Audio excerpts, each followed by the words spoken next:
ஷிருத்தாம்பினால் கட்டுண்ணப் பண்ணிய பெருமாயன் என்னப்பனில் நன்னித்தென் குருகூர் நம்பி என்றக்கால் அன்னிக்கும் அமுதூரும் என்னாவுக்கே.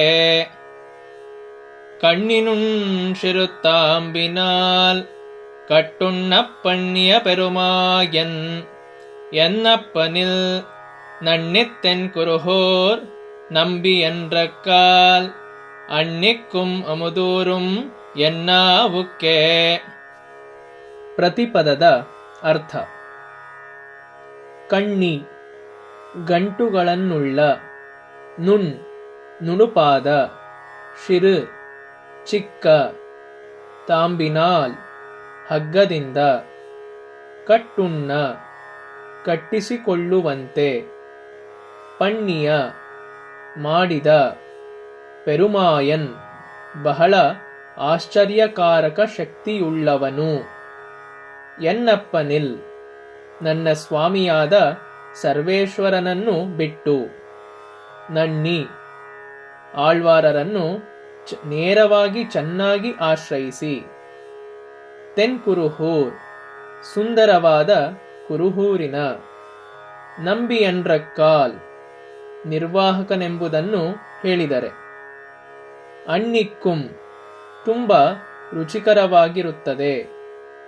ಎನ್ ನನ್ನ, ನಾವುಕ್ಕೆ ನಾಲಗೆಗೆ, ಅಮುದು ಅಮೃತವು, ಊರುಂ ಊರುವುದು ಅಥವಾ ಸ್ರವಿಸುವುದು. ಭಾವಾರ್ಥ: ಗಂಟುಗಳುಳ್ಳ ನುಣುಪಾದ ಚಿಕ್ಕ ಹಗ್ಗದಿಂದ ಕಟ್ಟಿಸಿಕೊಳ್ಳುವಂತೆ ಮಾಡಿದ ಬಹಳ ಆಶ್ಚರ್ಯಕಾರಕ ಶಕ್ತಿಯುಳ್ಳವನು, ನನ್ನ ಸ್ವಾಮಿಯಾದ ಸರ್ವೇಶ್ವರನನ್ನು ಬಿಟ್ಟು ಆಳ್ವಾರರನ್ನು ನೇರವಾಗಿ ಚೆನ್ನಾಗಿ ಆಶ್ರಯಿಸಿ, ಸುಂದರವಾದ ಕುರುಹೂರಿನ ನಂಬಿ ಅಂದರೆ ನಿರ್ವಾಹಕ ಎಂದು ಹೇಳಿದರೆ ಅದು ತುಂಬ ರುಚಿಕರವಾಗಿರುವುದು. ನನ್ನ ನಾಲಿಗೆಯಲ್ಲಿ ಅಮೃತವು ಊರುವುದು, ಸ್ರವಿಸುವುದು. ಕಣ್ಣಿನುನ್ ಶಿರುತ್ತಾಂಬು ಎಂಬ ಈ ಸುಂದರವಾದ 11 ಪಾಶುರಗಳನ್ನೊಳಗೊಂಡ ದಿವ್ಯ ಪ್ರಬಂಧವನ್ನು 4000 ದಿವ್ಯ ಪ್ರಬಂಧದ ಮೊದಲ 1000ದ ಕಡೆಯ ಪ್ರಬಂಧವಾಗಿ ಆರಿಸಿಕೊಳ್ಳಲಾಗಿದೆ. ಇದರ ವೈಶಿಷ್ಟ್ಯದ ಕಡೆಗೆ ಗಮನವಿಟ್ಟು ಹೀಗೆ ಮಾಡಲಾಗಿದೆ ಎನ್ನಬಹುದು. ಭಗವದ್ಗುಣಾನುಭವದಲ್ಲಿ ಆಳವಾಗಿ ಮುಳುಗಿ ತಲ್ಲೀನರಾಗಿ ಆನಂದಿಸುತ್ತಿದ್ದವರು ಆಳ್ವಾರರು. ಈ ದಿವ್ಯ ಪ್ರಬಂಧದ ಕರ್ತೃವಾದ ಆಳ್ವಾರರು ಹಾಗೆ ಮಾಡಲಿಲ್ಲ. ಅದಕ್ಕೆ ಬದಲಾಗಿ ಆಚಾರ್ಯ ನಿಷ್ಠೆಯಲ್ಲಿ ತಲ್ಲೀನರಾದವರು. ಇದೇ ವೈಶಿಷ್ಟ್ಯ. ಮಧುರವಾಗಿ ಮಾತನಾಡುವವರು, ಮಧುರ ಕವಿತ್ವವನ್ನು ರುಚಿಸುವವರು, ಆಳ್ವಾರರ ಮಧುರ ಸೇವಕರೂ ಆದ ಇವರು ಮಧುರಕವಿ ಎಂಬುವರು. ಆಳ್ವಾರ್ ತಿರುನಗರಿ ಎಂದು ಪ್ರಸಿದ್ಧಿ ಹೊಂದಿರುವ ತಿರುಕ್ಕುರುಹೂರಿನ ಸಮೀಪದಲ್ಲಿ ತಿರುಕ್ಕೋಳೂರು ಎಂಬಲ್ಲಿ ಆಚಾರ್ಯ ಸಂಪನ್ನರಾದ ಬ್ರಾಹ್ಮಣ ಕುಲದಲ್ಲಿ ಹುಟ್ಟಿ ಬೆಳೆದರು.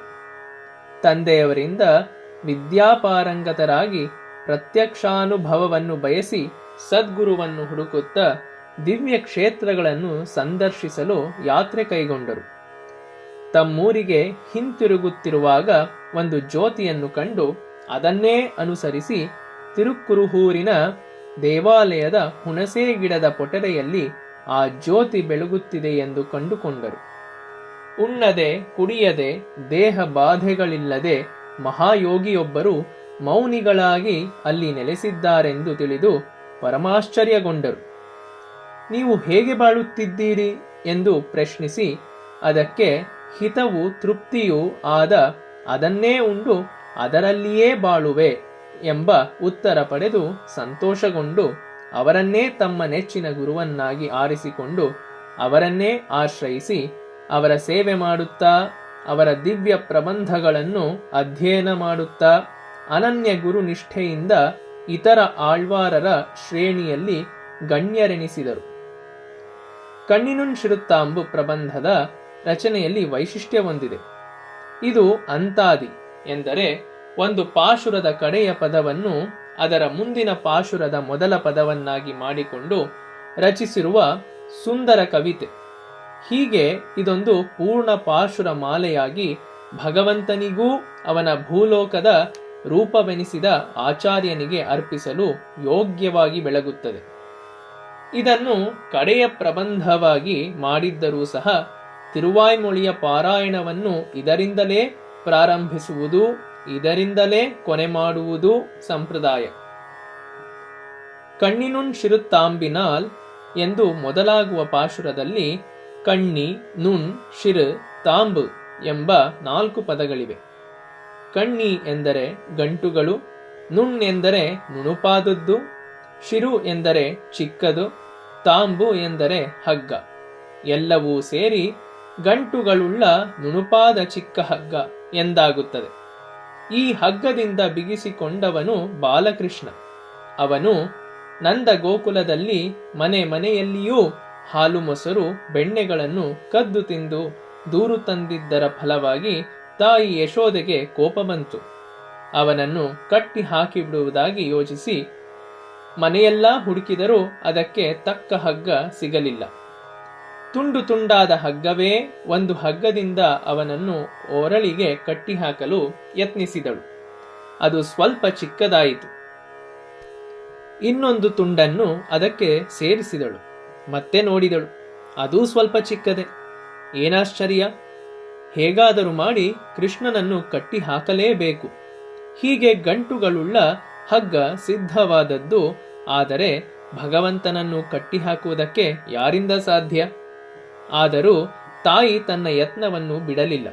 ಕಡೆಗೆ ತಾಯಿಯ ತೊಂದರೆಯನ್ನು ತಪ್ಪಿಸುವುದಕ್ಕಾಗಿ ಕೃಷ್ಣನು ಆ ಗಂಟುಗಳ ಹಗ್ಗದಿಂದಲೇ ಕಟ್ಟಿಸಿಕೊಳ್ಳುವುದಕ್ಕೆ ಸಿದ್ಧವಾದನೇನೋ. ಮೊದಲು 1 ಸುತ್ತಿಗೂ ಸಾಲದ ಹಗ್ಗ ಈಗ 3 ಸುತ್ತು ಹಾಕಿ ಕಟ್ಟುವಷ್ಟು ದೊಡ್ಡದಾಗಿದೆ. ಪೆರುಮಾಯನ್ ಅಲ್ಲವೇ ಅವನು? ಆಶ್ಚರ್ಯಕಾರಕ ಶಕ್ತಿಯುಳ್ಳವನಲ್ಲವೇ ಅವನು?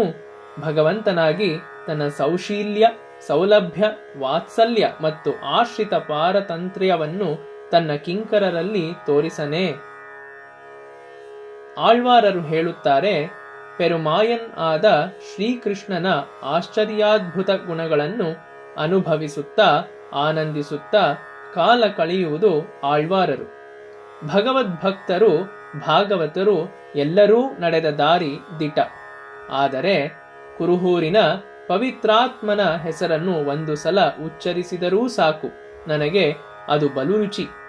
ನನ್ನ ನಾಲಿಗೆಯಲ್ಲಿ ಅಮೃತವನ್ನೇ ಊರಿಸುವುದು. ಆ ಆಳ್ವಾರರನ್ನು ನನ್ನ ನೆಚ್ಚಿನ ಗುರುವನ್ನಾಗಿ ಆಶ್ರಯಿಸಿ ಸೇವೆ ನಡೆಸುವುದರಿಂದ ನನಗೆ ಇನ್ನೆಷ್ಟು ತೃಪ್ತಿಯುಂಟಾಗುವುದೋ.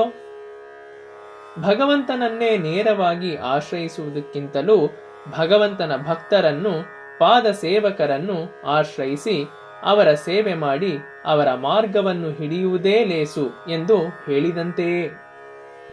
ಕಣ್ಣಿನುಣ್ ಶಿರುತ್ತಾಂಬಿನಾನ್ கட்டுண்ண பண்ணிய பெருமாயன் என்னப்பனில் நன்னித்தன் குருகூர் நம்பி என்ற கால் அன்னிக்கும் அமுதூரும் என்ன ஒக்கே.